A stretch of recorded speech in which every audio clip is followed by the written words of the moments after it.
We're here because free speech is under attack. We're here because people are being convinced that socialism works. We're here because people are being judged guilty until proven innocent. We are fighting back with facts. This is not a safe zone, so buckle up, Buttercup. This is the raw, naked truth.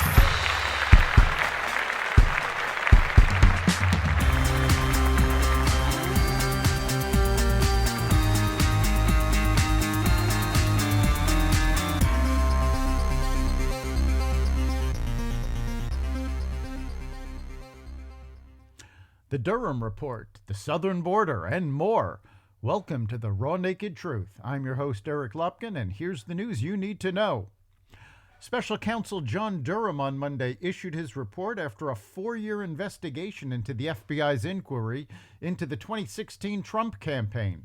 He sharply criticized the DOJ and FBI for rushing to look into raw, unanalyzed, and uncorroborated intelligence, but filed no new charges. Durham accused the FBI of falling short of its standards and said agents dismissed information that ran counter to the narrative of a Trump-Russia collusive relationship. The agency has claimed that it has made improvements that would avoid this situation in the future, but recent whistleblowers refuted that claim. The report illustrates differences in how the DOJ and FBI treated the Clinton and Trump campaigns, showing a clear pattern of bias towards the Clinton campaign and against the Trump campaign. The report did not hold anyone accountable. Republicans investigating the weaponization of government agencies have said they will follow up on the report's findings.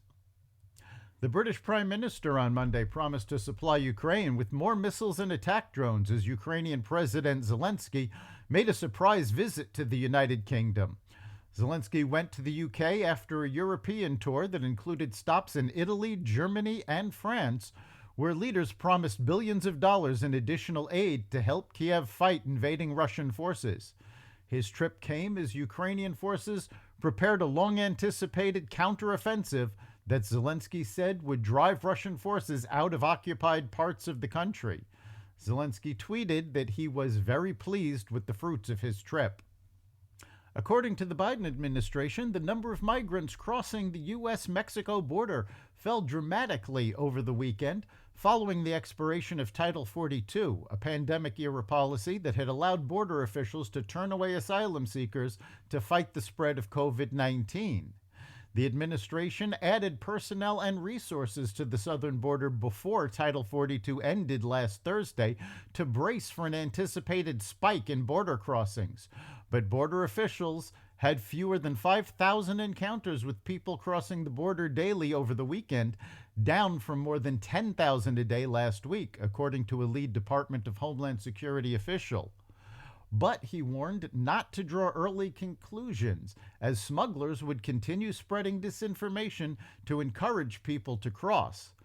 The drop in crossings is primarily due to Governor Abbott's deployment of the Texas National Guard and the installation of razor wire he authorized to close down the border and force migrants to cross at official crossings. The U.S. Virgin Islands has subpoenaed Tesla CEO Elon Musk, demanding documents for its lawsuit claiming that J.P. Morgan Chase benefited from and enabled the late sex offender Jeffrey Epstein's alleged sex trafficking, according to a Monday filing in U.S. District Court in Manhattan. The filing says Epstein might have referred Musk, who bought Twitter last year, to J.P. Morgan. The subpoena called for Musk to hand over all communication he had with Epstein and all documents mentioning Epstein's involvement in procuring girls or women for paid sex or statutory rape. The petition doesn't implicate Musk in wrongdoing.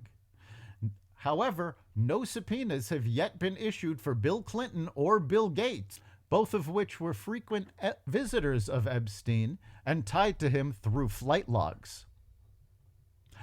The Biden administration coordinated with Eric Kessler, the founder and principal of the Arabella Advisors consulting firm, which oversees a behemoth liberal dark money network on key agriculture policy issues, according to emails obtained by Fox News Digital. the internal Department of Agriculture communications obtained by Americans for Public Trust and shared with Fox News Digital showed that Kessler was involved in initiatives to transform the U.S. food system and to crack down on the meat industry for high prices. Kessler was the only individual on the email chains who wasn't affiliated with the USDA. These emails reveal that Eric Kessler has direct access to Biden cabinet officials and plays an intimate role in shaping this administration's agenda, according to APT Executive Director Caitlin Sutherland. Chicago residents are taking legal action against the city over its proposal to house migrants at a vacant high school, citing concerns surrounding transparency and its potential impact on public safety. South Shore Chicago resident Jade Darnell Jones, one of the plaintiffs in the lawsuit, stated that his concerns surrounding the plan, the information that I spoke about, was based on factual data that suggests there is an adverse impact to mass immigration on black communities, Jones told Ashley Stormier on Tuesday. However, I was speaking specifically about our residents there near the South Shore High School who had a concern based on a lack of transparency by the city in terms of their decision-making process to put housed migrants in the school. They made those decisions without our input, he continued. They did not ask us for whether we felt safe, or they didn't have any plans in place to ensure that we were safe. So that's why we voiced our concerns. A group of residents protested the city's plan last week outside the school, highlighting prominent concerns surrounding its impact on safety within the black community. That's the Raw Naked Truth. You can catch every episode of The Raw Naked Truth at xvadio.com/podcasts, the Apple Podcasts app, Google Podcasts, Spotify, iHeartRadio, Stitcher, Amazon Music, Audible, and other platforms that respect freedom of speech. We'll see you next time.